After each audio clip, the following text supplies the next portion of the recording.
day 2 of the virtual health spa. Thank you very much for doing your homework like good boys. It was really good. It was when I set these kind of things out, I'm never really sure how people are going to react to those kinds of things, and I do them for a reason.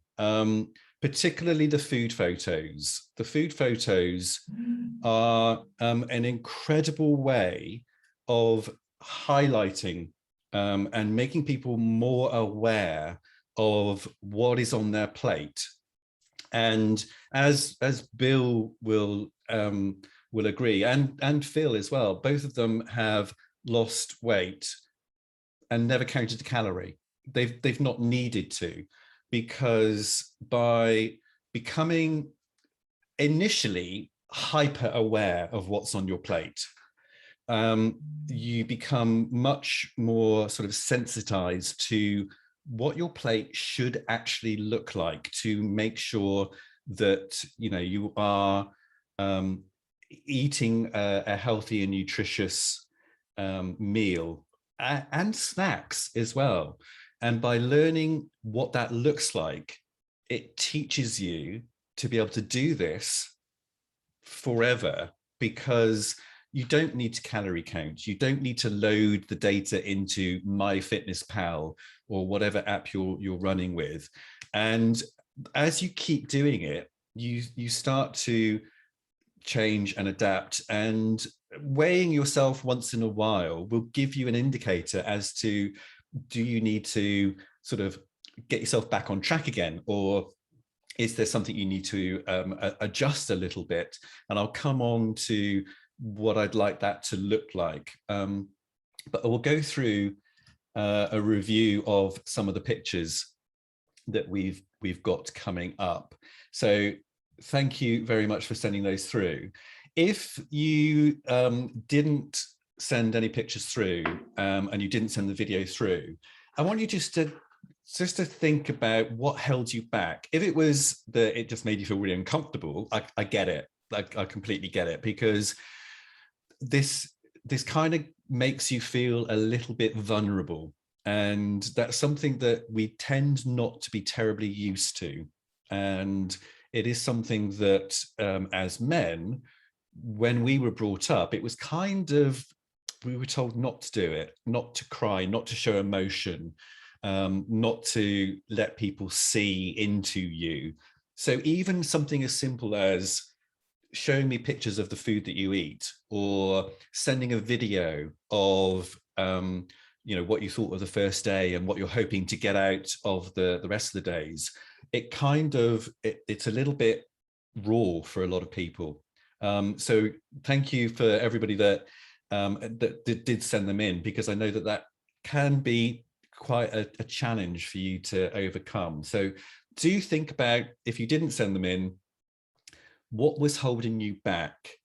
Was it fear of me going, oh, that's nonsense, or that's rubbish, or oh, you shouldn't be eating that? What was it that you were worried about? And think about, was that actually something that I gave you the impression that I would do?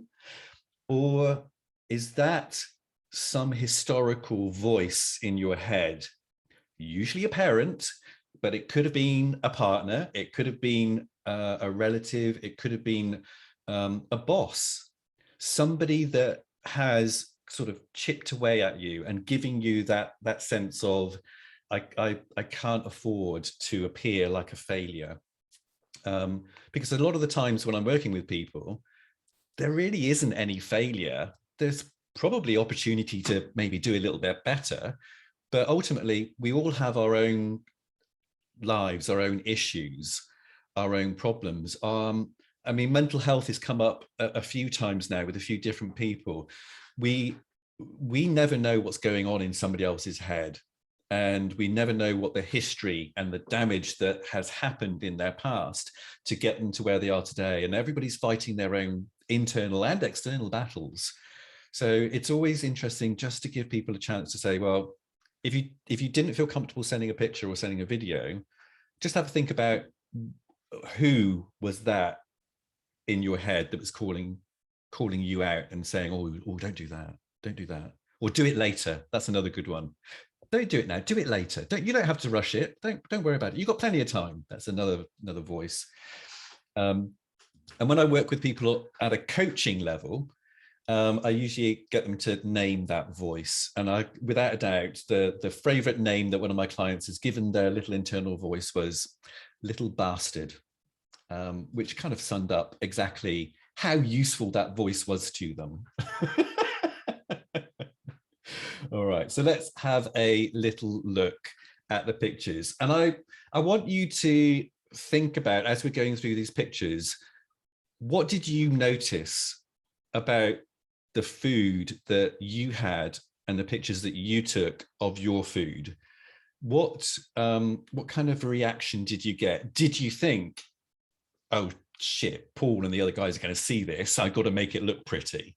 Or did you think, well, I you know, this is what I eat, I don't know any better? Or did you think, this is pretty good actually? You know, just have a think about what kind of reaction did you get when you looked at your food and you took a picture of it, because I think that is also kind of quite telling. So I want you to simply be aware of what is on your plate, and how you can improve the food just a little bit. It certainly doesn't have to be perfect. And what improves your food could be maybe swapping something out rather than taking away something completely. I'm a huge fan of swapping or finding alternatives to what you're already having, rather than just simply taking away. Because if you take away, that immediately goes into the realms of you're on a diet, you're restricting yourself, you're stopping yourself from having carbohydrates, potatoes, bread, pasta, fat. I mean, low-fat diets were very last century, but some people, it's so ingrained in us that we still think that we have to have low-fat food, and it's just not true anymore. So we'll have a look through. Let's see what else we've got here.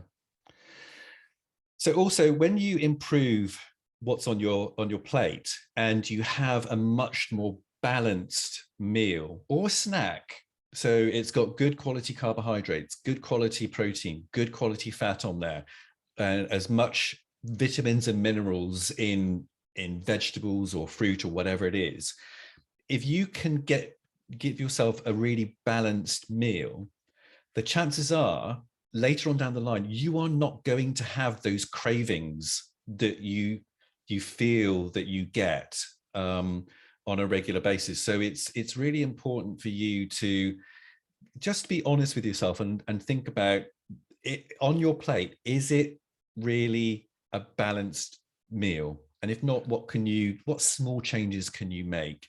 And these will also affect your energy levels.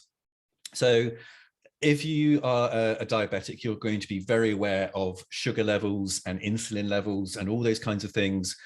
But even if you're not a diabetic, if you have a sugary or very high glycemic index carbohydrate, your blood sugar levels will spike.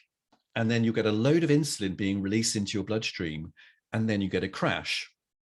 And I see this most consistently with the breakfast cereals that people have, because they're very high in carbohydrate. They're usually high in sugar, even when they say that they are no added sugar. Some companies will add sugar, but in a different form, like banana paste or date paste or barley malt, which doesn't sound like sugar, but it's basically the sugar from barley. And it drives me nuts that people are buying these no added sugar cereals, and yet they've added 3 or 4 different types of other things that are basically 70% sugar. So they're just adding it in a different way. So if you can balance your meals better, have lower glycemic index foods, like brown pasta, brown rice, quinoa, those sorts of things, then you'll release that energy slower, your energy levels will improve, and you will improve the quality of your sleep and your mood as well, because who doesn't have a better mood after they had a decent night's sleep? All right, let's go on to the food picks then. So here we have somebody who already does pretty darn well at balancing their diet. I'm obviously going to say that because it's somebody that I've been working with for a while. So this is Bill's food for the day. So starting off with his breakfast, it looks like a quarter of an omelette. Sometimes it's a quiche in the morning, piece of wholemeal bread, yogurt and some berries, and a coffee. So what I'm looking at here, from a nutritional point of view, you've got a decent amount of protein in that breakfast already. You've got probably 2 or 3 eggs in that omelette. You've probably got some more protein in that yogurt. So you're getting around about 20 grams of protein in that breakfast. That immediately is going to satisfy you and satiate you for a longer period of time, because when you wake up in the morning, you are fasted. That's why we call it breakfast. It's break fast. And the body has no way of actually storing protein. So you've been asleep for 8 hours-ish, if you're lucky. But you probably haven't eaten for about 10 hours before that, if you didn't eat immediately before going to bed, which most people don't. So you're going to be waking up in the morning in a fasted state. Your body doesn't have any way of storing protein. So you need to start your day off with a decent portion of protein. And so I tend to recommend eggs, yogurt. Greek yogurt is better because it's lower in lactose. I do bang on about Greek yogurt quite a lot. It's probably one of my favorite foods because it's basically a fermented food. So it's going to have bacteria cultures in there, usually 3 or 4, but it's going to be a great way of topping up your good bacteria, which again would improve your digestion and had loads of other benefits too. So really good protein-rich breakfast, a low glycemic index carbohydrate in the piece of toast there. And actually adding butter onto the toast will even further reduce the glycemic index, so slowing the absorption of that carbohydrate. I remember my father used to have toast and jam, but no butter, because back in those days, butter was fat, fat was bad, don't have it. Whereas actually what he was doing, he was giving himself carbohydrate, piled on carbohydrate. And as I mentioned yesterday, he was double carbing. So he was just providing his body with all this carbohydrate, and suddenly he was getting this spike and a crash. And by about 10:30, 11 o'clock in the morning, you're feeling weak, you're feeling tired, you're feeling hungry, you're feeling cranky. And this is what I see from a lot of people that have generic breakfast cereals just out of the box. So actually by adding in a fat, adding in a protein onto a piece of wholemeal toast is going to slow down the absorption of that. So it's definitely something that I would recommend. And you do want to have a bit of carbohydrate because it will provoke an insulin response. So you will release some insulin to deal with that carbohydrate.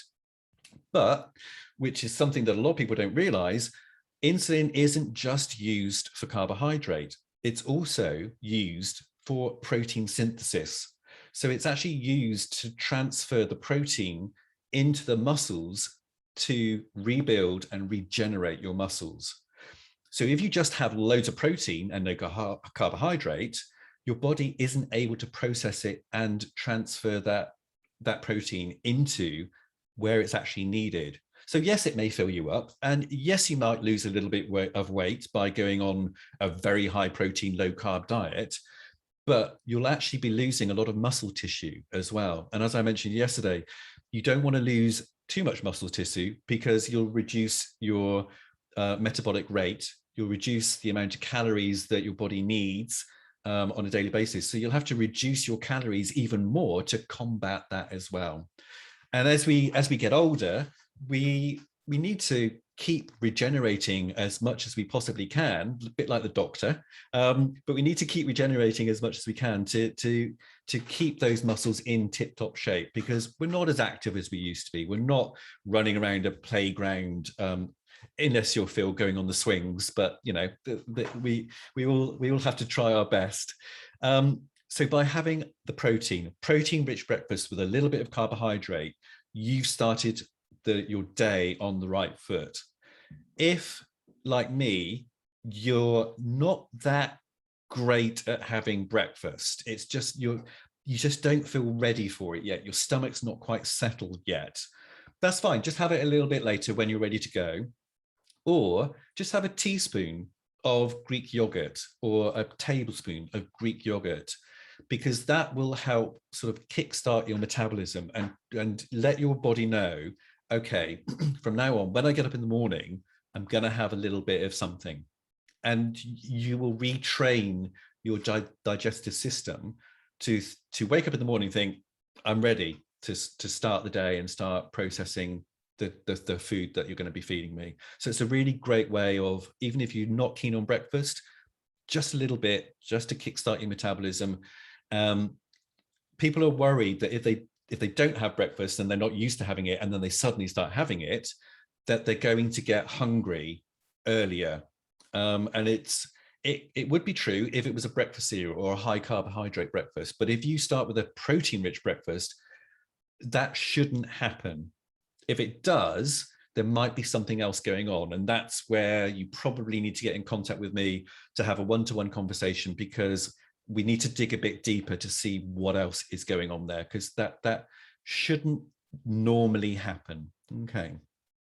So that's the breakfast, the lunch, and then the dinner. The dinner is probably a pretty good example. There is pasta underneath there, but what Bill and Will have done is there's a massive mound of veg on there. So you can have your pasta, but instead of having a plate full of pasta, half it, have half pasta and half loads and loads of veg, and then whatever the sauce or whatever you're having over the top of it. Really, really good example. And then I can also see a cheeky glass of red wine there as well, but we won't go into that. It is Friday, I mean, it is the weekend, so you should be allowed to have it occasionally. But as I think I mentioned yesterday, that if you are looking to lose body fat, reducing the frequency of alcohol is actually going to be quite important to you, because alcohol it's more complicated than this, but basically alcohol turns off fat burning. So whilst you have alcohol in your system, it's almost impossible for you to burn body fat. So I have yet to work with a client who has a drink frequently, who's been able to lose a decent amount of weight. They just haven't been able to do it. They have lost some, but it's nowhere near the amount that somebody who has a drink once or twice a week can lose. It's just a lot easier for them. Next one. So here we have bananas, and I believe this is oatmeal, biscuits, milk and honey. I love milk and honey. Do you know what? It's one of my favorite, especially if I'm not sleeping great. Milk and honey. Oh, just love it. It takes me back to my childhood, but I never had it as a child. I don't know why. I love it. Absolutely love it. And then we have a sandwich, a few tiny pasties, and some seaweed chips, and obviously a cup of tea. So this is somebody who's either British or based in the UK. And then the evening meal is the cabbage leeks, I think it's ham, pork, and some new potatoes. So obviously, when I see this is something that I see on a regular basis. I have mentioned it before, but I'm going to just point it out to you now. Double carbing. Look at this double carbing. So we've got bread, we've got pasties, we've got chips. That's actually triple carbing. So what I would like to change in this particular meal is think about how you can swap at least one of those things out for something else. With store-bought sandwiches, what I would recommend is they're always cut into two. So you have 4 halves of sandwiches, 4 halves of bread. Take off one slice of that and stick the other bits together. So you've got kind of a triple decker sandwich, but that has immediately reduced the quantity of carbohydrate that's in that meal. I would then swap out the pasties or the crisps with maybe a side salad. You know, those little, especially if you're getting like a meal deal from Tesco's or from your local supermarket where you get like a sandwich, a packet of crisps and a drink. They usually do have a salad or a piece of fruit or a protein shake. So that's normally what I would aim to go for. So I would love to see on this swapping out some of the carbohydrate for something that's a little bit more veggie based. One of the things I do recommend for particularly lunches or even a snack is hummus and veg sticks, or crudité if you're terribly fancy. And having the hummus and the veg sticks means that you are getting that boost of veg into your lunch. The hummus is going to be made up of chickpeas, which are high in protein, they are carbohydrates, but they're high in fiber as well. And they're usually made with olive oil. So they're also got really good fats too. Throw in a few like lettuce leaves, spinach leaves, something like that. Just grab it out of the fridge, bung it on the plate, just to give it a little bit of color. If you're going to have the hummus, I would then have bell peppers, carrot sticks, celery sticks. Really think about how much color can you get on that plate? Because when I look at this plate, beige is probably the way I'd describe it.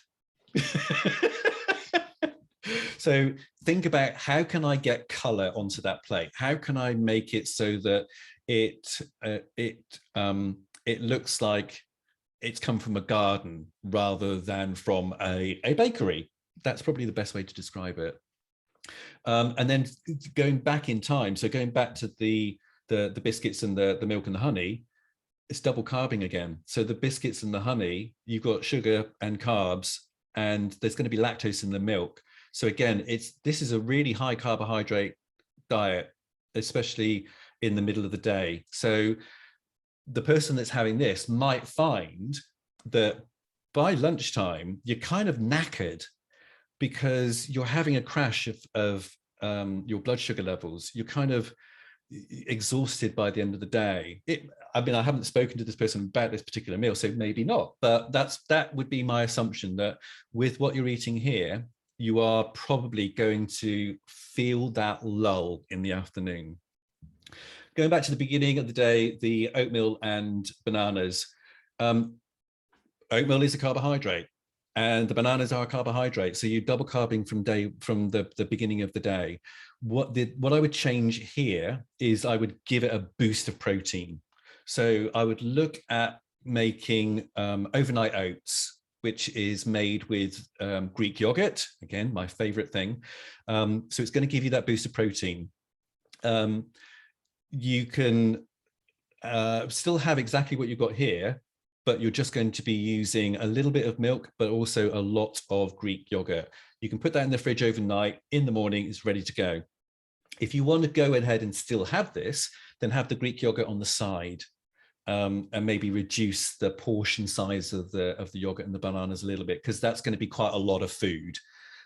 So I would probably cut down that portion size in half and fill up the other half with a side portion of Greek yogurt.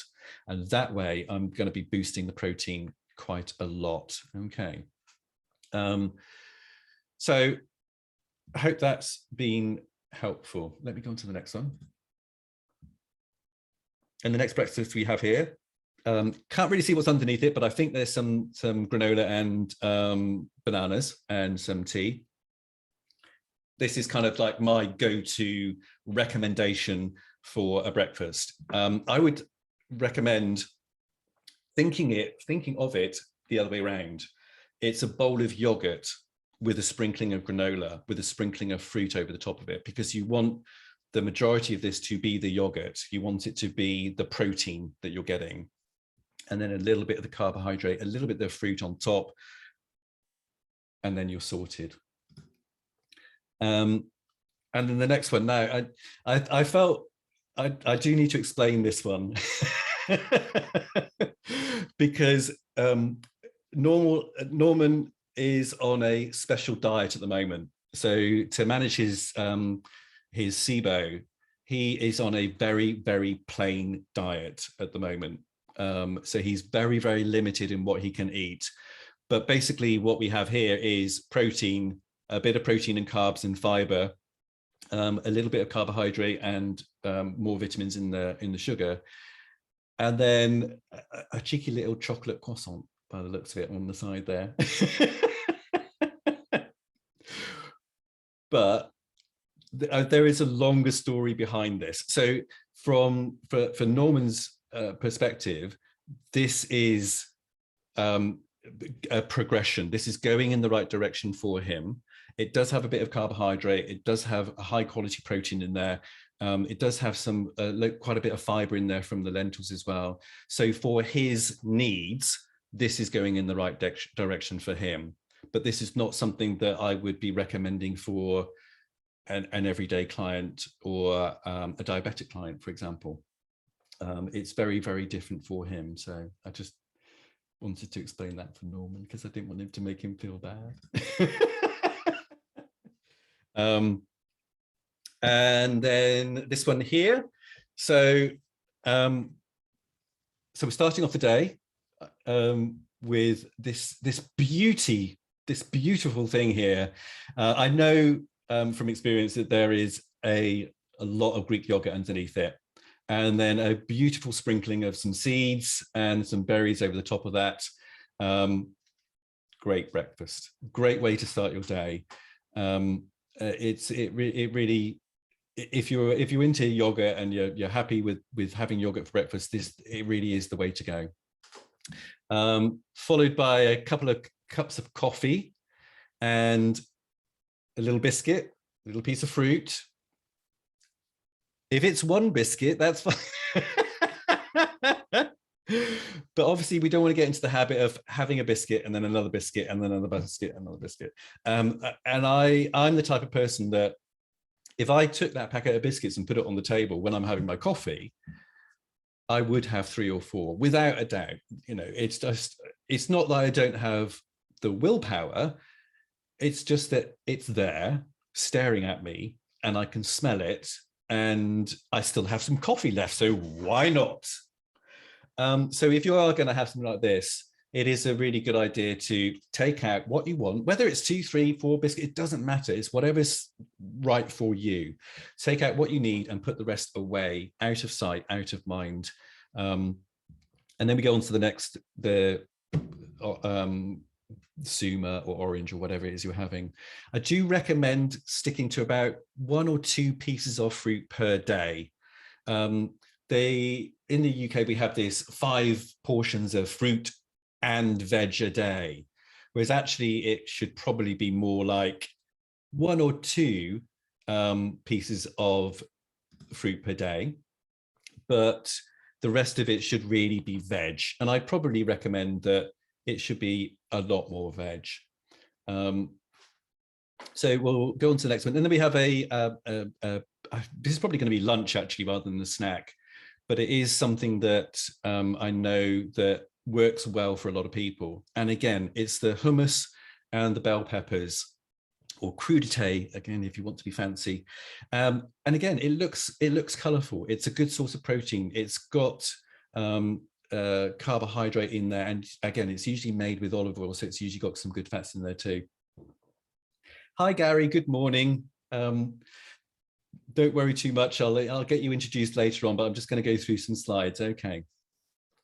And then finishing off the evening meal with a quiche, some mixed beans and lentils, I expect, and a really decent amount of salad on the side there, which is going to be a really good filler and full of nutrients.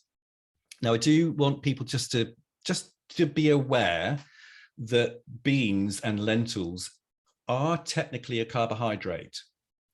So if you are having a carbohydrate and you're having the beans as well, you just need to be aware that that is going to be a double carb. Although they are full of protein, they're about 20% protein, or between 10 and 20%, but they're also really full of fiber. So you can forgive yourself a little bit, even though they're high in carbohydrate, a lot of that carbohydrate is going to be fiber.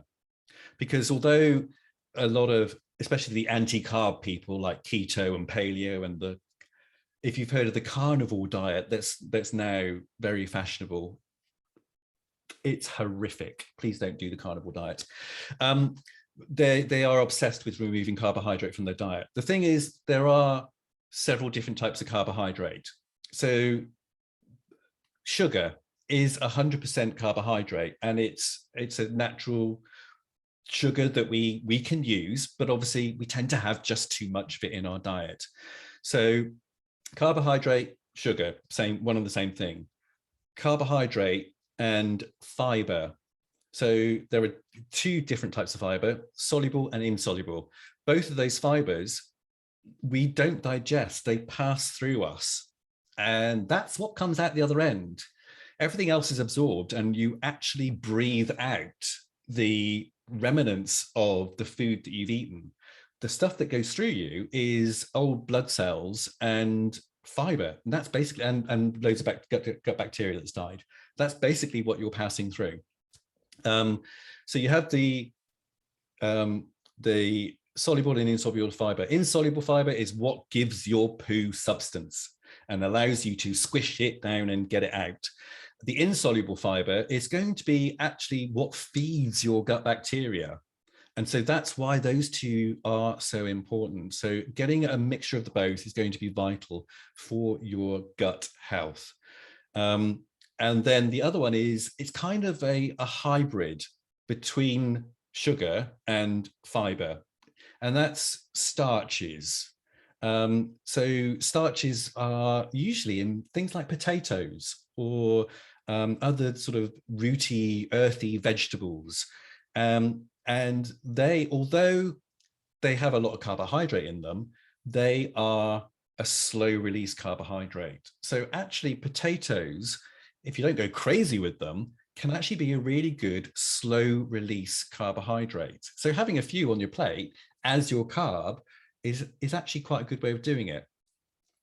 And with the quiche here, there is a pastry shell around it, but it's only a small one. It's not a massive amount, and there really isn't like another full-blown carb on the plate. There's no potato, there's no pasta, there's no rice, there's no carb centric on that plate as well. So this is a really, really good example of making your plate colorful, making your plate veg centered, making it protein rich by having it as a quiche, and the protein in the beans and lentils as well. So a really, really good example there for you.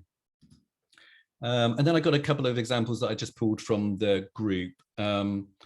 This is from, I think it's Jerry who does these.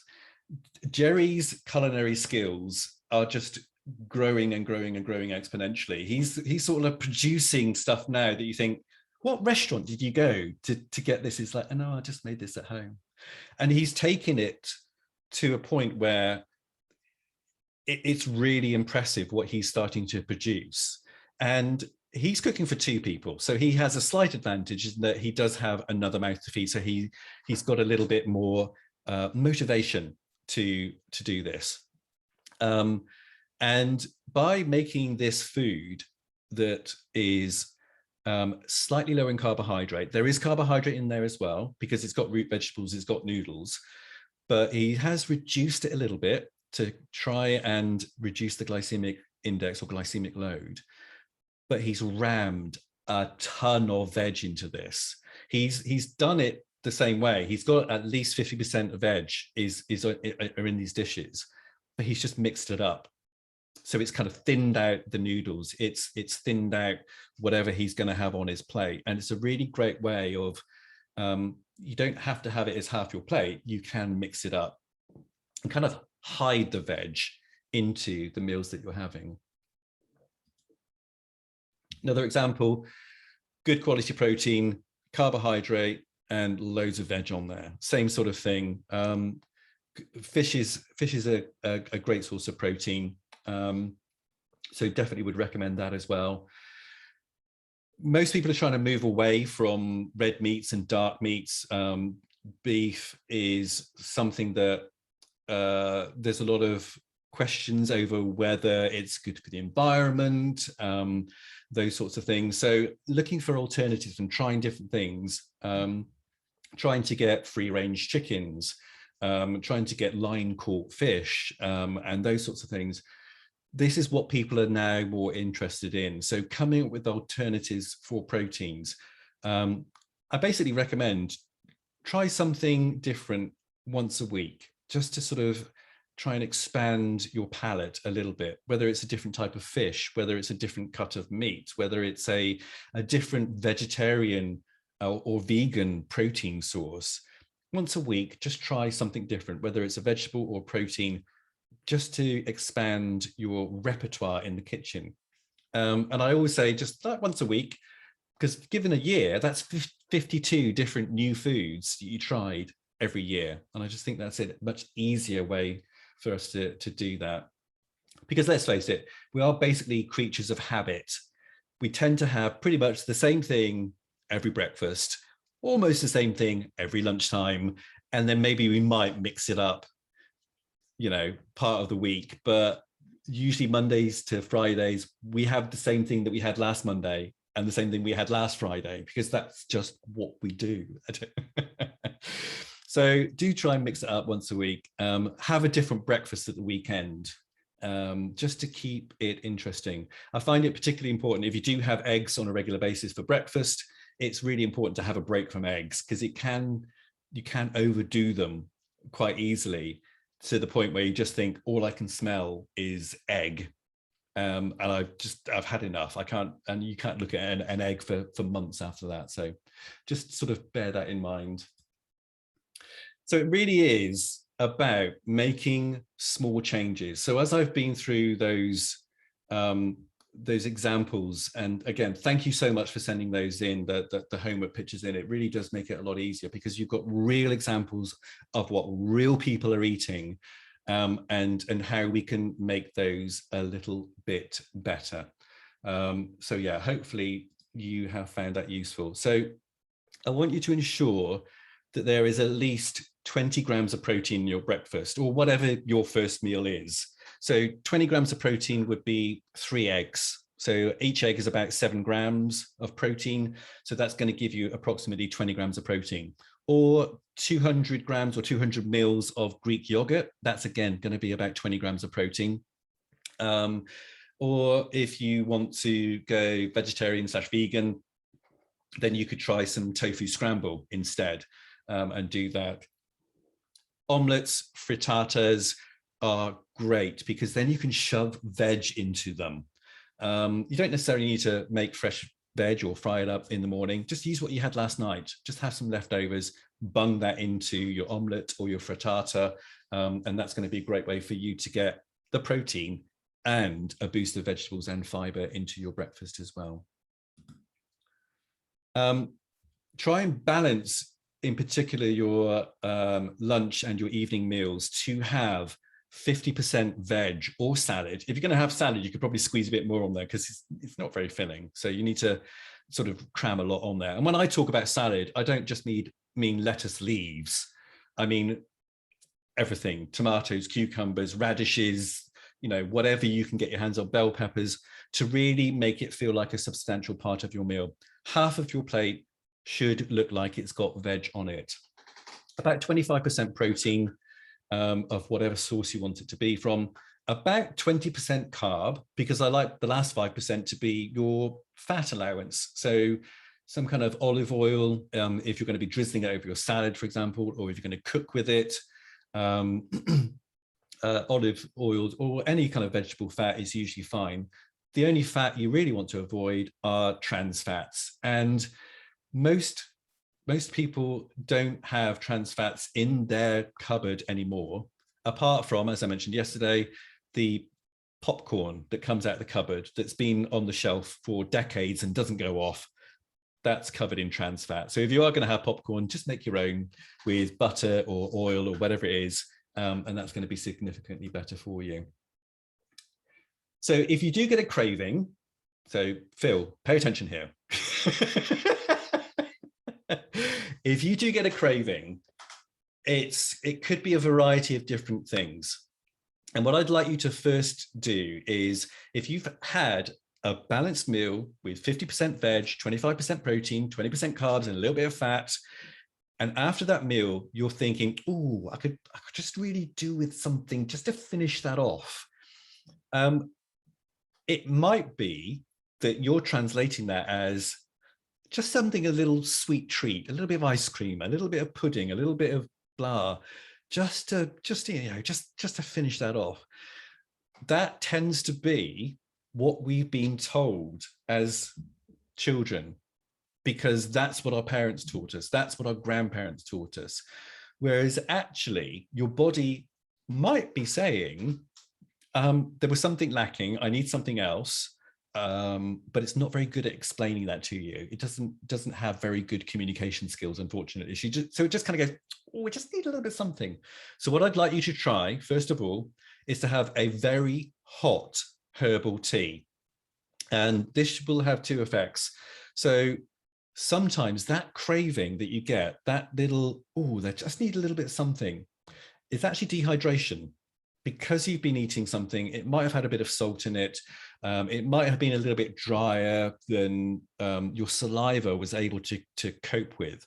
So your body's saying, I need a little bit of hydration.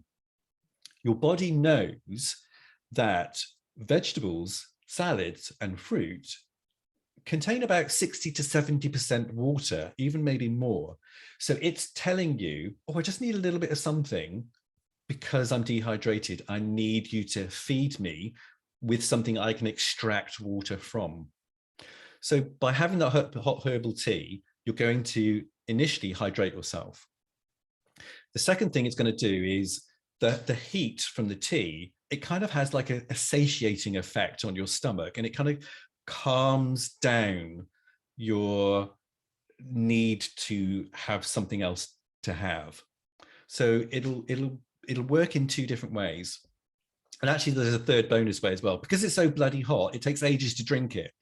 And so it's going to give you a 10 or 20-minute gap before you then decide, I'm still craving something after having my hot tea.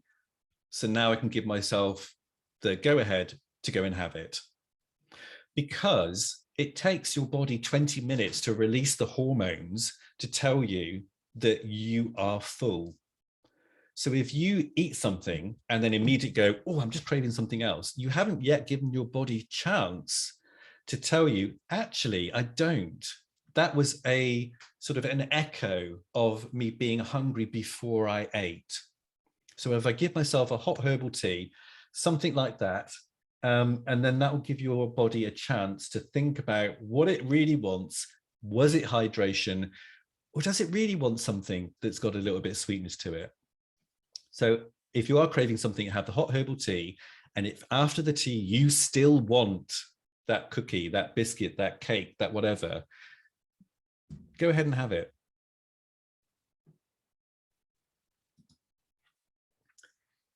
So the other small change that I'd love to encourage people to do to actually improve your digestion as well is to improve your step count. Now, a lot of people are paranoid about the fact that they don't get 10,000 steps a day. You don't need to have 10,000 steps per day. It's just a ballpark figure that people have bandied around forever. If your average steps today are 4,000, aim for 5,000. Just aim for that little bit more, just to get your circulation going. This has become particularly important during the pandemic, when suddenly we're all working from home. We're not commuting, we're not walking, we're not going to the tube, we're not going to the underground, we're not going to the car or car park. And this also has another effect in that it is going to encourage your digestive system to actually absorb the nutrients that you have floating around in your body. Because basically, if you eat and then sit down and do nothing for 8 hours, it's not really going to do very much. Your body is designed to be active. So having a little walk, getting out, stretching your legs, going around the block, doing something just to increase your step count just a little bit will make your body work better. It also has the additional benefit that your lymphatic system, which is used for draining away the toxins from your body and reducing inflammation, it has no circulatory system. It has no heart connected to the lymphatic system because it works by muscle contraction. So if I'm not contracting the muscles in my legs, my lymphatic system is not working properly. So I'm not removing the toxins, which is not giving room for the good nutrients to then be put back into the place. So by getting that those extra few steps in, your digestion, your nutrients in your bloodstream are going to work better. You're going to be better hydrated because the flow of the hydration is going to work better. So increasing your step counts, although it may not seem nutrition related, it actually makes your body work better and be able to process your nutrition better. Also doing a little bit of body weight resistance exercises. You don't have to be a gym bunny. You really don't. All we need to do is activate those muscles to open up the receptors. You don't need to lift heavy weights. Body weight exercises work pretty well. And they doesn't even have to be full body weight. You know, if you have bad knees, do some squats, but lean on something to provide you with a little bit of support, and don't go all the way down. Just bend them a little bit and then straighten them. Do that 5 to 10 times. And again, it will activate those muscles. Your lymphatic system will improve, but also the glute receptors on your muscles will open up like little tiny mouths, I like to think of it. And that will encourage them to absorb the nutrients that's flushing around in your bloodstream. Now, obviously, I've been encouraging you to eat lots of protein. That's what you want to happen. You want these receptors to open up. And by doing some muscle activation, those receptors will open, protein synthesis will be improved, your muscles will regenerate better, and you don't have to do this at a gym. I do have some bodyweight exercises listed in the group. So if you want to have a look at those, they're at the top of the group, click guide, and then scroll down to the bottom. There are some bodyweight exercises. Things like press ups terrify a lot of people. Just do them off the work counter, the kitchen countertop. You just need to activate them. You don't need to lift heavy weights to be able to do that. And doing that through your chest, your arms, and your legs, and maybe a bit of the core as well, is going to help regenerate those muscles and improve your metabolism and make sure that you actually end up burning just a little bit more calorie as well. And then finally, get as much sleep as possible. Easier said than done. I realize that for a lot of people. But there is loads of scientific evidence that the more sleep you have, the better your body regenerates, the easier it is for you to burn fat, the better your hormone levels are, your stress levels are improved. And the easiest way to improve your sleep is to go to bed and get up at the same time every single day, including the weekends, which can be a bit of a shock to people, especially if you have to get up early for work Monday to Friday. But if you're doing that, then at the weekends, maybe an hour later, get up. So you give yourself an hour's lay-in, but get up. And the reason for this is very simple.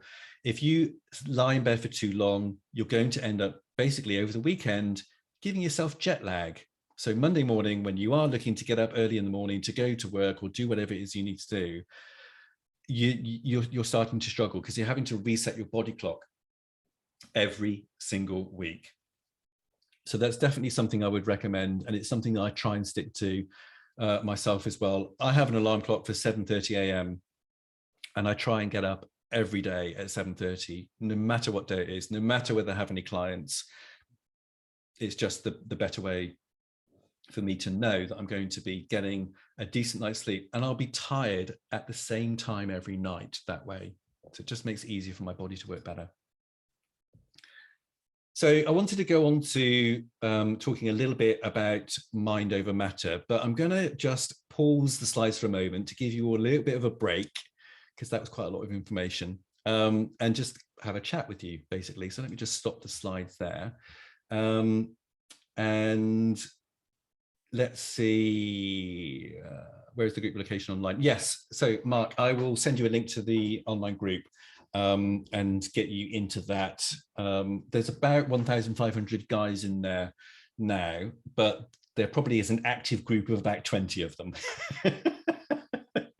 So it's usually the same people that post, but that's fine. That is usually where I tell people about things like this first.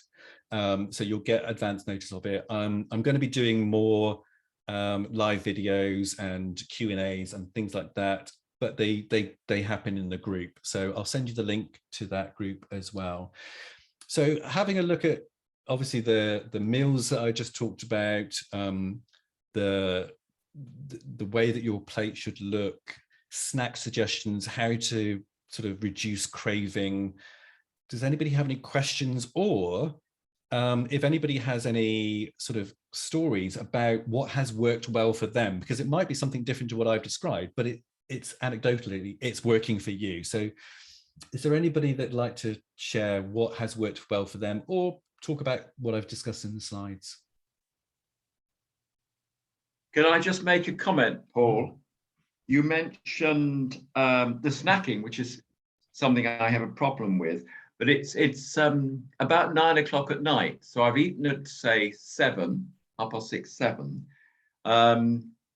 And I tried the tea, but the problem is I have to watch my liquid intake. and we talked about stopping about 6 o'clock, so that's the problem there. And I tend to get myself a little tot of nuts, which is my snacking thing. Perfect. Which then lasts me about an hour. And I try to avoid, as we discussed, any fruit. I used to have an orange or something late, and I understand the reasons for that. Okay. But it's just something, and I suppose there's not much water content in nuts, I suppose, is there?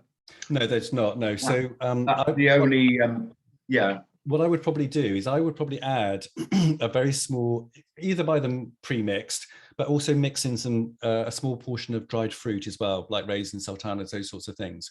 Because so basically what you're doing then is you're balancing that snack, because the nuts will have 70% fat, so they're very high in fat, but fat is really satiating. It's very, very satisfying. It's also extremely good fat, so it's going to sustain you for a longer period of time. It's going to have about 20 to 30% protein in it, so it's a protein-rich snack. But obviously, because it's 70% fat, you don't want to have a big bowl of it and just sit there munching away. But it is going to be quite satisfying for you. But it's low in carbohydrate, so I would actually add a little bit of carbohydrate in some dried fruit. And that would probably help a little bit, and maybe even extend the time that you're satisfied by that. Yeah, I mean, this is normally about 9 o'clock at night. So if I'm going to bed at 10, it's a bit late, is it? Perhaps I should try and, if I need to, a little bit earlier. Yeah, absolutely. Okay. I would try and have the snack before you get hungry, almost preemptively. Because if it's happening every single day, it's going to happen. You may as well have the snack. If it's not happening every day, then okay, well, maybe just see how you feel, and maybe do it every other day. I sometimes think it's almost like a habit. It's like having that cup of coffee by you, rather than do I really need it? So I do ask myself, do you really want something? Then it might delay it by a bit. Yeah, absolutely. I mean, I had the habit of when I finished work, I would go and have a vodka and apple juice. Yeah. And it took a while for me to sort of break that habit, because, you know, after a busy day, it's like, oh, but that's how I relax. Yes. Like, is it really? Is it just habit? Yeah. Yeah. Yeah.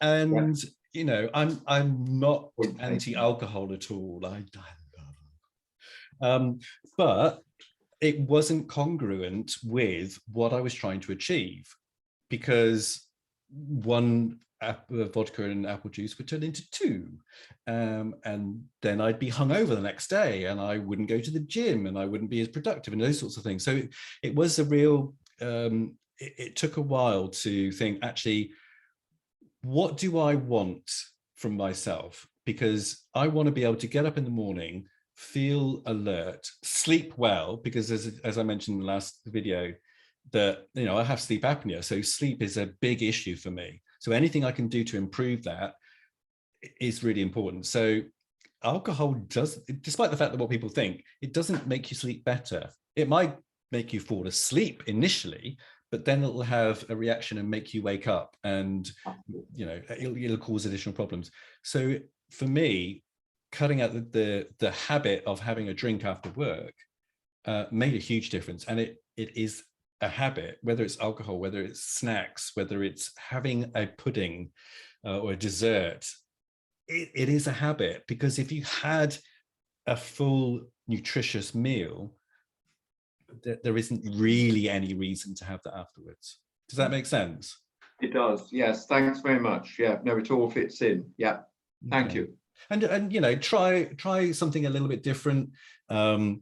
Maybe some a small finger of cheese wrapped in ham or something, you know, something like that, just to have a little bit, so that, you know, you're not going to bed hungry, because you're eating relatively early, but there might be a need to have a little bit of something later on. So I hope that helps. Let me know how you get Yeah. on anyway. It does.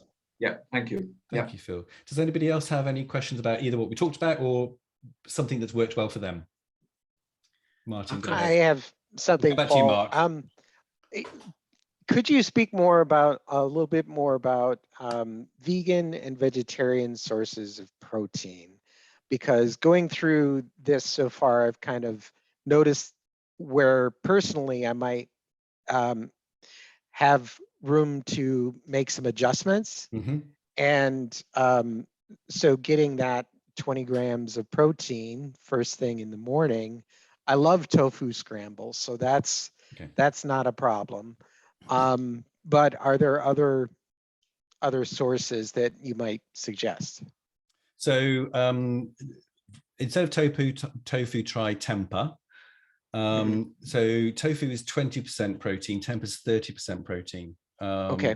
It is much higher. I've never cooked with it, so I couldn't tell you what the difference I is. have. Okay. I have some a chili recipe that I really love that uses tempeh, and it's fantastic. I Good. like it. Okay, so give that a go, because it's a much higher percentage of protein, so you don't need Okay. as much of it.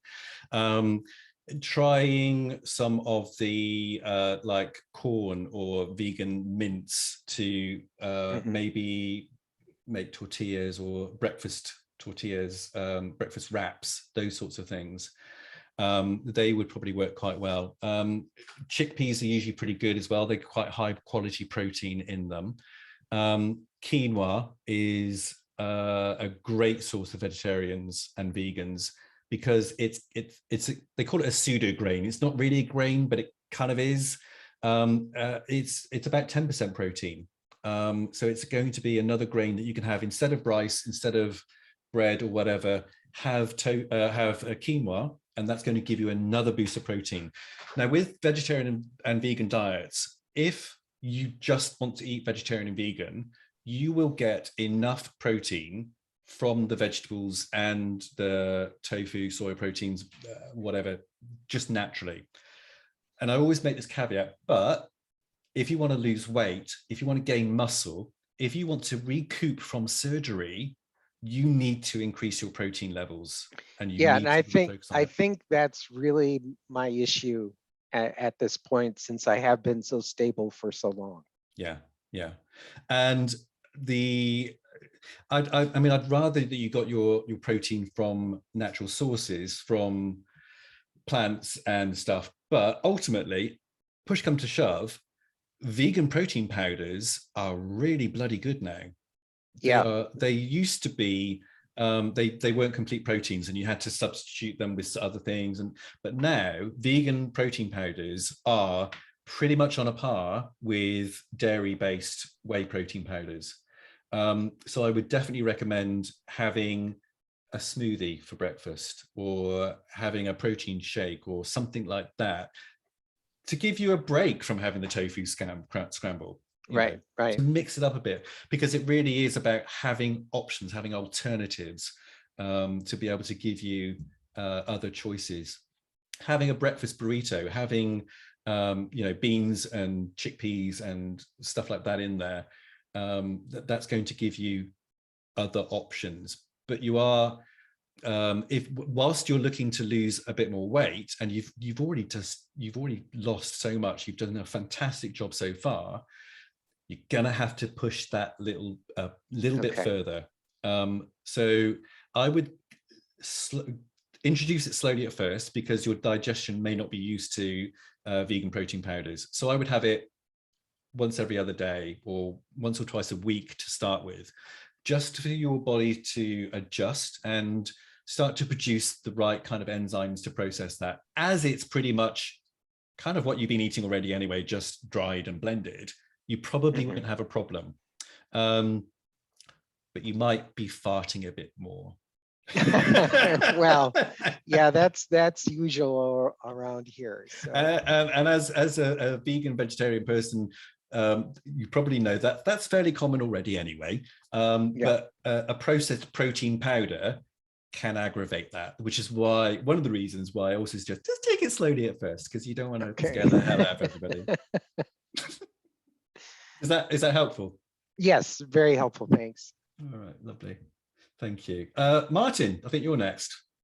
Yeah, I'm a bit confused about milk, because you said something about lactose not being so good. So Greek yogurt having less lactose, but then I'm also told that milk's really good for bones. And so I'm the one who had a 3 a.m. milk with honey because I couldn't sleep.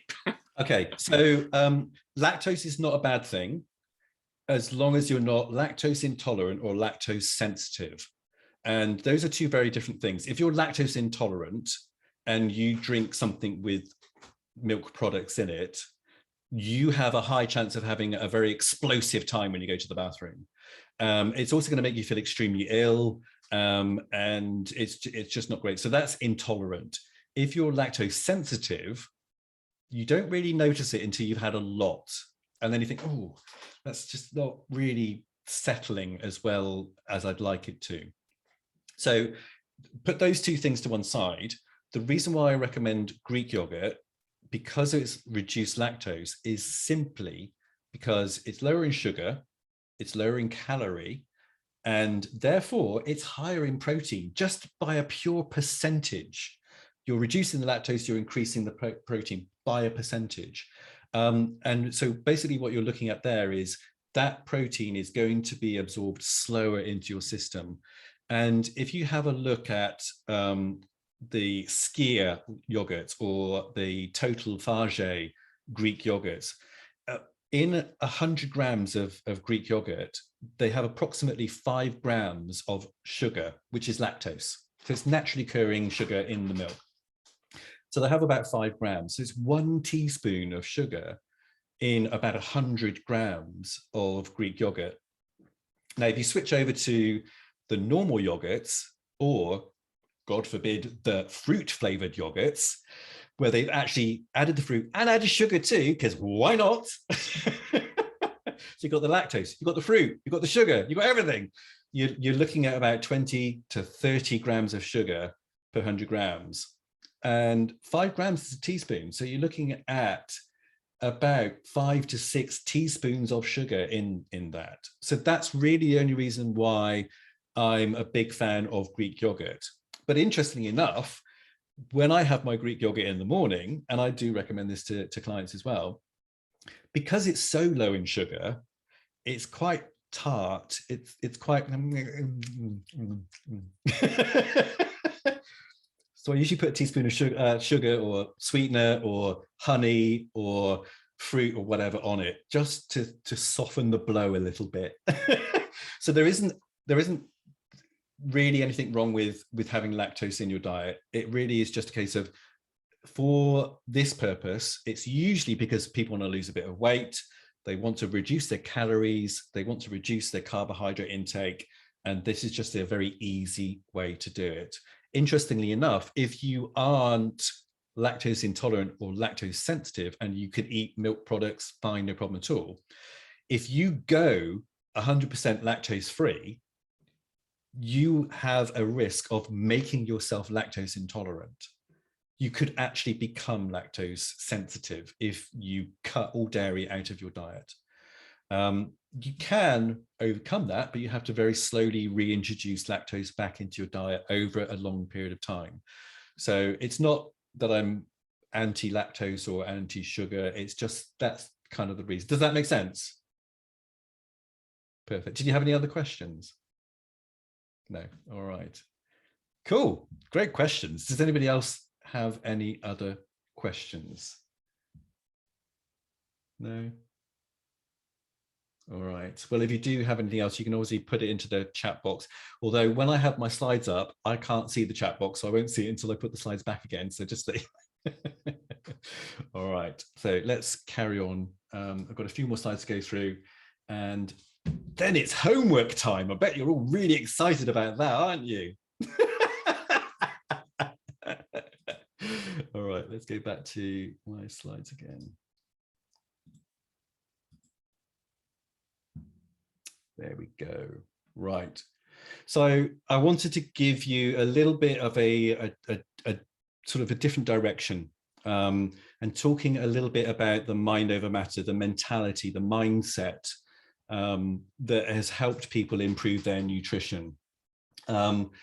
Because as I mentioned before, we have a reputation as men as not really being very good at externalizing our emotions and talking about our feelings and, you know, really sort of sharing and caring. I think as gay men, we tend to be a hell of a lot better at it than straight men do. Maybe that's a sweeping generalization. Probably is. But anyway, it's my share. So I really want to encourage people to open up and talk about things a little bit more. It doesn't have to be in the group setting, but certainly reach out to me, to somebody else in the group, and, you know, let's talk about these things. Because as I said, people are talking to me about their struggles with mental health, and I'm delighted that they feel comfortable doing that, because even just I'm not a mental health specialist by any stretch of the imagination. You know, I'm pretty much as fucked up as the rest of you guys. But the fact that you can let it out and let it go, it really is a case of, you know, problem shared is a problem halved, and it does make a huge difference. It may not fix it, but at least it's not such a horrific big deal for a lot of people. And so I want you to think about how you can improve your mindset, the way that you work with food, your relationship with food, rather than just what's on your plate as well. And it's similar to that kind of, oh, I must have a pudding, I must have a sweet thing after dessert. It's a mindset. It's a habit. It's what we've been brought up to think. It's something we've grown into doing, and challenging yourself to make small changes. It's more about mindset than it is about nutrition. And in particular, if you are going through a stressful time, nutrition is the first thing to go out of the window. Pizza, Ben and Jerry's, fixes everything. That's where people go to, and there is a time and place for that. But if there's a way that we can try and mitigate that, then that's going to be a good thing. So stress management is going to be quite an important thing for us to try. And as I said before, movement, working out, getting that movement into our daily lives. I do tend to recommend that if you can combine movement with some kind of activity, like going down the street to get a pint of milk, walking the dog, going to, having some kind of activity that can be combined, is a really good idea. If you're a bit of a gamer, which I am, then I've just downloaded the Pikmin game on my on my phone, and it's basically a step count game. And one of the reasons why I want to go for a walk tomorrow in the countryside is to go and collect Pikmin. Whatever works for you, don't judge. Stop judging. I can see you judging. Whatever works for you. All right. So I want to talk about meditation. It's a little bit woo-woo for some people, but I do want to just touch on it and give you some ideas and suggestions about why meditation might be a good idea for you to try. And if you're not trying it, give it a go. If you are doing it, are you doing it every day? Are you doing it once in a while? It does make it, yeah, Mark, it does make a huge difference. It really does help. And it doesn't have to be for a long time. It can be just a few minutes a day. And a lot of people say, oh, I'm too busy, I don't have time. Do it sat on the toilet. Most of us spend at least 60 seconds sat on the toilet. Set your timer, just do 60 seconds of not thinking about anything. It's a start, and that's really what this is all about. So meditation is great for reducing stress. It's a really good way of just calming your mind, controlling anxiety. It promotes emotional health. It enhances self-awareness.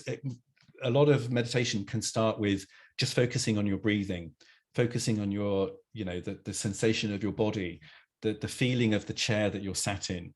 It just really does center you and bring you back to, you're just human, you're just a person.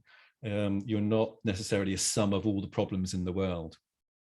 It can help with lengthening your attention span. And allegedly, it could reduce age-related memory loss. God knows I need that.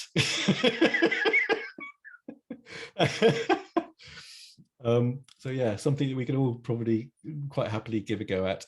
It increases empathy. God knows I need that sometimes, because quite often, especially with pandemic and Brexit, people are dicks, So yeah, my empathy levels have really gone down. So I think I probably need to get back into my meditation a little bit more and improve my empathy. It may help fight addictions. It may help improve sleep. There is some evidence to show that it helps control pain as well. So if you do have chronic pain that is not going away, then meditation actually might be beneficial to you. It's not going to get rid of it, but it kind of helps your brain adapt to it and accommodate it. I found it, I have tinnitus, and I found that meditation helps me turn down the tinnitus. It doesn't get rid of it, it doesn't cure it, but it does help with that. It can reduce blood pressure. I've seen this actively happen when people relax and meditate, the blood pressure will go down. You can do it anywhere, waiting for a bus, waiting for somebody to call, or if your favorite TV program to start, you can literally do 60 seconds of meditation anytime you want. I also want to talk a little bit about willpower, because it's something that came up in the before videos that I asked you guys to do. Willpower, motivation, healthy habits, it's all kind of related. So this is going to hopefully answer some of the questions that you had in the videos that you sent me over. I hear this a lot, that people just need to try. this diet, or they just need to try a little bit harder, or they know what they need to do, they just need to do it. And it's the classic phrase, God, if I had a pound for every time somebody had told me that, I'd had about 100 pounds. But anyway, you don't need to try harder. Trying harder is detrimental to your own well-being, because what you're saying to yourself is, you didn't try hard enough. You need to pull your socks up. You're not good enough. And that's very unlikely coming from you. That's coming from little bastard. That's coming from what somebody has said to you in the past, a parent, a partner, a boss, an abusive relationship, something like that. That's you reminding yourself that you're not good enough. If you say to yourself, I just need to try harder. Instead, I want you to make it easier on yourself. Make the next step easier. Don't try and do 10,000 steps a day. Try and do 500, 1,000 more than you do normally. Don't try and completely change every single meal. Just change one thing in one meal to start with, and take it slow, because the slower you take it, the easier it is, and the more motivation you're going to get to continue to do it. If I get stuck with something in my business, in my personal life, and I'm getting frustrated, and I just think that this is this is just tough, this is hard work, I kind of have to catch myself and reel myself back in again, and remind myself, why is this so hard? Am I making it hard? I don't need to try harder. I need to make it easier. So how can I break it down? If changing your entire diet in one day is going to be too difficult, which it probably will do, change your breakfast. Just start with that. Just one meal. Because A, it's the first meal of the day, so it's going to set you off on the right foot. But B, it's usually a very simple meal and very easy for you to do. So make the steps smaller and make the changes smaller, because you are going to be in this for the long term. This is not a diet. This is not something that you're going to be doing until you hit your target, or until you fit into the clothes that are going to make you feel better. This is something that you're going to grow into and develop. It's a journey. It's not a destination. You are going to be doing this for the rest of your life. And occasionally, you're going to have to remind yourself and course correct and get back on track. And that's totally fine. But this is a journey. It's not something that you're just going to magically click your fingers and think, okay, I've sorted my nutrition now, I'm fit and healthy. It's done. Because obviously, as you get older, things change. Your own health changes, your metabolism changes, your wants, needs, and desires change. So you're going to need to adapt. Even if you don't go off track, life happens, and you'll need to adapt to those as well. And you are not aiming to be perfect. You're aiming to be a little bit better, and certainly not better than anybody else. That can be a huge challenge for people. And it's one of the main reasons why I don't like doing the pictures I did yesterday of the before and after pictures of people's bellies, because then people are comparing themselves to other people's weight and belly, and it's not healthy. Compare it to yourself. Do your clothes fit better? If they're a little bit better, you are on the right track. If you're losing ½ pound a week every 2 weeks, you're on the right track, and you're improving things slowly, which is what we're trying to aim here. So as I mentioned, motivation comes from action, not the other way around. A lot of people say they struggle with motivation. No, you struggle with action. And the reason why you struggle with action is because the actions are too hard. KISS principle. Keep it simple, silly. If you're finding it too hard and you're unmotivated, it's too fucking difficult. Make it easier on yourself. a lot of people talk about portion sizes and they struggle with that and their willpower when it comes to how much stuff they put on their plate. And I try and explain to people that, you know, the clients I work with don't calorie count. They look at the proportions of what's on their plate. What is their plate made up of? How much veg is on there? How much protein is on there? How much fat is on there? Not how much food is on there. So instead of, whenever you think, oh, I need portion control, switch that to proportion control. You want to have 50% veg, 25% protein, 20% carbohydrate, and that will fill you up more than you realize. And then the next time you make that meal, you will naturally not put as much onto your plate. If at some stage you get, and you may have this, when you hit a plateau, that usually means you need to refresh your proportions, because chances are you maybe have drifted away from the 50% veg portion control proportions. So refresh yourself on that first. And if that is on point, then yeah, you might want to look at reducing it a little bit. But it needs to be like 10% reduction, maybe even 5% reduction. If you have a plate with like lines on it, circles on the plate, look at reducing that down by 1 circle. Look at making sure all the food fits onto the plate and isn't hanging off it.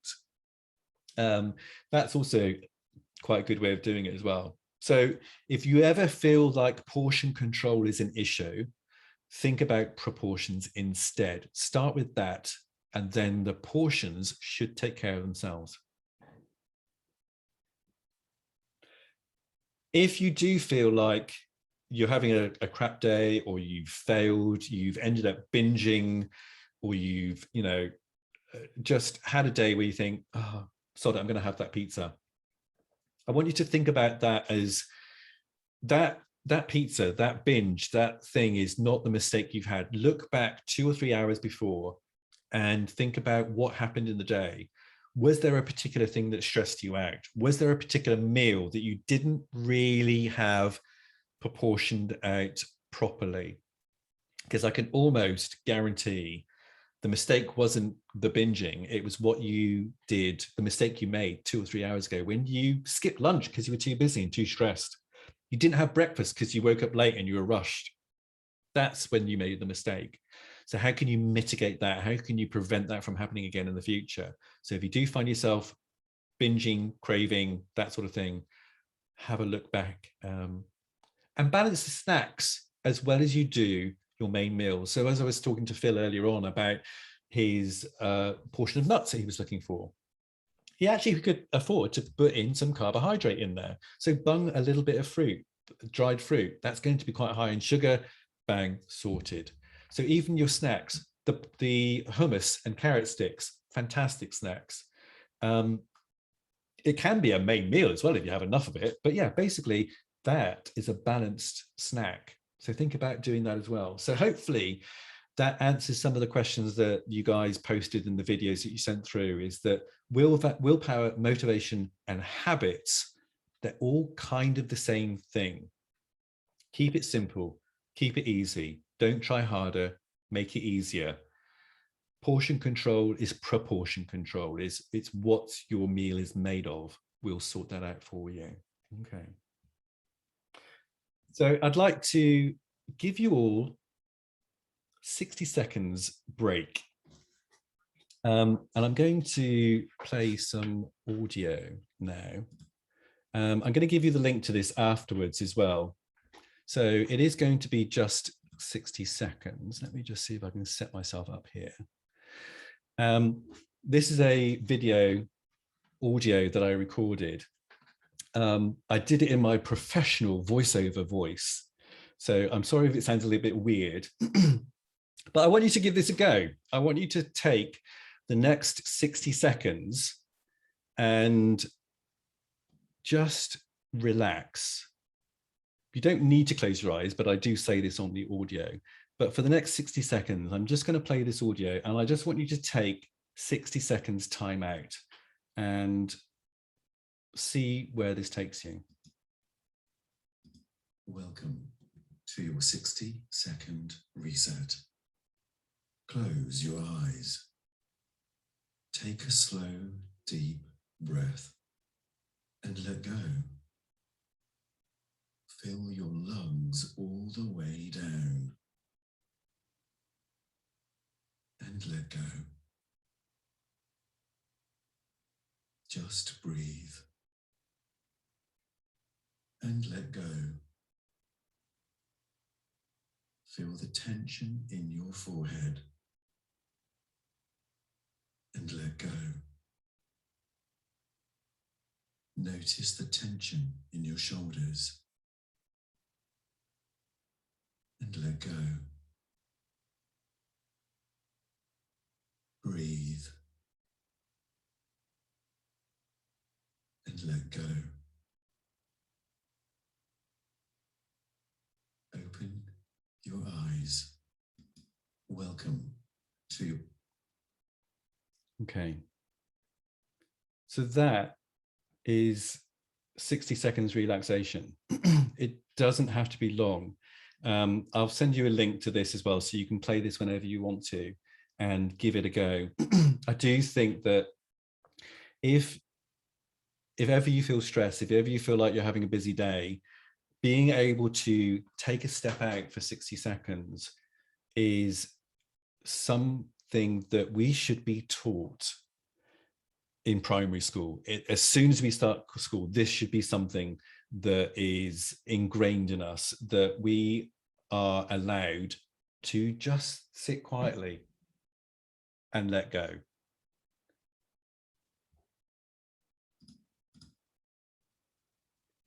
So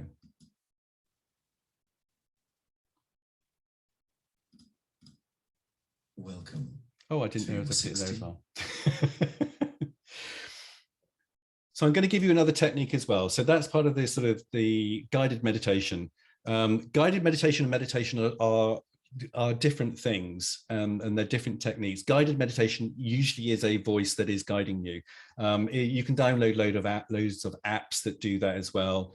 And the most popular one, although it's very popular, I don't like his voice. It drives me insane. So I tend to actually do it without the guy talking. So I end up just doing it in my head instead. But I wanted to share with you a technique that I found particularly useful for when I can't sleep, for when I'm going through stressful situations, for when I need inspiration, when I'm looking to try and come up with new ideas. This technique has worked incredibly well for me. And it's kind of a combination of meditation and journaling mixed together. And so the way that I would like you to try doing this, can you see where your homework is going? The way I'd like you to try the way I'd like you to try and do this is, I want you to set a timer. It could be 60 seconds, it could be 3 minutes, it could be 5 minutes. If you've never done this kind of thing before, just do 60 seconds, because that can feel like quite a long time. I started off with 60 seconds, I then did 3 minutes. I tend to now do this as 5 minutes. And I'm now getting to the point where 5 minutes is probably not long enough as well. So just take your time, take it slow, keep it simple. So I want you to set a timer for X time. And I want you to have a notepad and pen either on your lap or on your desk in front of you. And set your timer, start it, close your eyes.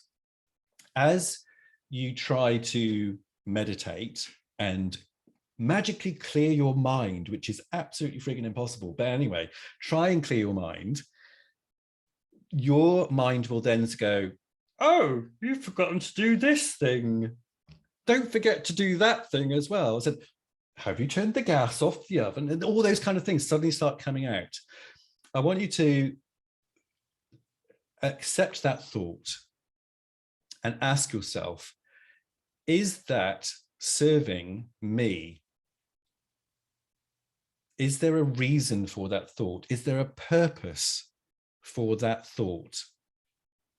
Because if there is, if it's like, don't forget you need to buy milk, I want you to open your eyes, get your notepad and pen and write down milk. And then close your eyes and go back to your meditation again. The next time your inner voice goes, don't forget to buy milk, that thought is no longer serving you. And you can say in your mind, this is no longer serving me because I've written it down. And that thought suddenly will not be as prevalent or will completely go away. So again, repeat that. Try to think of nothing. The thought comes in. Don't forget to do X, Y, Z. Don't forget to do the washing. Is this thought serving me? I've actually already put the washing on. It's not serving me. I don't even need to write it down. And keep repeating that. And what you'll eventually find is that the more you practice this on a daily basis, the more you find it easier to meditate, because you have a way out of those crazy thoughts. You have an ability to let go and make a note of anything that actually is serving you and that has a purpose, and you have a need to know that thing or to remember that thing. But it also really helps you identify the crap that your brain tries to throw at you when you're trying to do meditation, because it teaches you to say, this is not serving me. You know, do a Z snap if you need to. This is not serving me. And just let it go. Give that a go. I want you to try and do 60 seconds of meditation between now and tomorrow. And I want you to either post in the group or send me a private message. What was the outcome of that? What did you discover? What did you learn? Maybe it was that you have to go and buy milk. And that's totally fine. You know, there is no right or wrong answer. Maybe that actually, if you're experiencing meditation, nothing came out in that short amount of time. So maybe you want to do a longer one. It's really up to you. But I just want you to think about how that's helped you. I have used this technique extensively when I was going through my divorce about 10 years ago. And it was a very, very difficult time for me because I felt like I didn't have the circle of friends that I used to have, because they were all his friends. And so I was very, very much alone. And a lot of this shit was going on in my head. And I learned this technique, and it really helped me gain clarity on what was actually important to me and what was just that shitty voice in my head being a bit of a bastard. Just to clarify, none of this is therapy. I'm not a qualified therapist, and I certainly wouldn't recommend coming to me with anything that is a deep-rooted issue. So I just want to clarify the difference between therapy and coaching. This is my personal opinion, but I have spoken to other people that have been through therapy, and they have agreed that this is kind of what they would think too.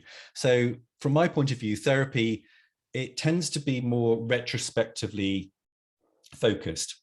It's about helping you come to terms with where you are today, how you got there, and reviewing the past and helping you have a better understanding of what happened, why it happened. And then providing some kind of a structure so that you can understand what the result of that resulted in being the person you are today. And ultimately helping you, give you the strength to bring some kind of closure to that chapter in your life so you can move on to the next. Whereas from a coaching point of view, which is basically what I do, so the nutrition coaching and the life coaching, this is the format that I kind of use. I focus on where you are today. I might ask you about, some history, but that's just to kind of get context of where you are right now. And focusing on where you are today and where you want to be. Where do you want to be? What is it you're trying to achieve here? And recognizing that you might have tried stuff in the past. Some of it might have worked well. Some of it was just, beating yourself up. Because quite often, when something works well, we do it until we feel like we've arrived at our destination. Then we forget about it. For some bizarre reason, we stop doing the things that got us to where we are because we've arrived. Whereas actually we needed to keep doing it on a regular basis going forward. So identifying those and recognizing those things of what worked well before and what didn't, and utilizing that knowledge going on into the future. And then also recognizing what real and imagined obstacles that we have. What if is a horrific statement that a lot of people use. Yeah, but what if I do this? But what if it doesn't work? But what if it's like, yeah, what if we all die tomorrow in the middle of a pandemic? Oh, actually, that actually might happen. But anyway, but what if is something that will cause us a lot of struggle and a lot of pain, and recognizing that it is just a what if can sometimes help us move on. There'll still be a little bit of fear, a little bit of worry about these things, but at least it's in context. And then as a coach, I will provide you or help you design a structured plan so that you can move forward to your goal at a pace that feels maybe like a little bit of a stretch, but doesn't overwhelm you. And again, this is the small steps thing, helping you see that you can move towards it, but you don't have to leap up an entire staircase in one go. You just have to take one step at a time. And that's usually where I rein people in and say, you're losing too much weight too fast. Slow down to 1 to 2 pounds a week, or even less than that. So hopefully that makes sense. All right, homework time. All right, so I would like you guys to do 2 things. I want to see a meal with 20 grams of protein in it. Doesn't have to be exact, but basically I want to see on your plate a good, decent portion of protein. It could be a protein shake, it could be a piece of fish, it could be a piece of steak, chicken, it could be just a bowl of yogurt. So I want to see a decent amount of protein. It's going to make you feel more satisfied. It's going to satiate you for longer. It's going to slow down the absorption of any other carbohydrates that you have with that meal. So this is why getting a decent amount of protein in as many meals and as many snacks as you possibly can is going to help you, if in particular you want to lose weight, but also just generally to regenerate muscle tissue and make sure that you're as active and as fit and as healthy for as long as you possibly can be. And then the second thing is, I want you to post or send me a private message if you want about what came out from doing your meditation, whether it's 60 seconds or however long you want to do it for. So those are the 2 things. I want to see a meal with 20 grams of protein and the outcome of your meditation / journaling. If you want to do the meditation bit, fine. If you want to do the meditation / journaling bit that I also talked about, whatever you feel comfortable with, it really doesn't matter. What really matters is that you just give it a go. So hopefully that makes sense. So